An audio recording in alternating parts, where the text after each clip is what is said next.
তো hello everyone, আজকে আমি গেছিলাম রানাঘাটের চাপড়াতে, যেখানে সবাই এখন মোটামুটি যাচ্ছে আর জায়গাটা ভীষণ ট্রেন্ডিং।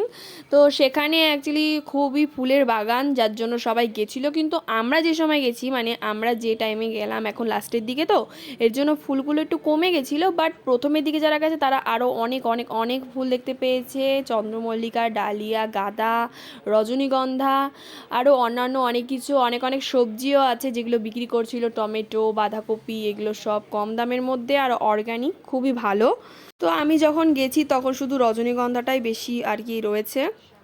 কিন্তু জায়গাটা খুবই সুন্দর, আর ফুল গাছগুলোর জন্য খুবই সুন্দর লাগছে, আর অনেক অনেক লোকজন ছিল।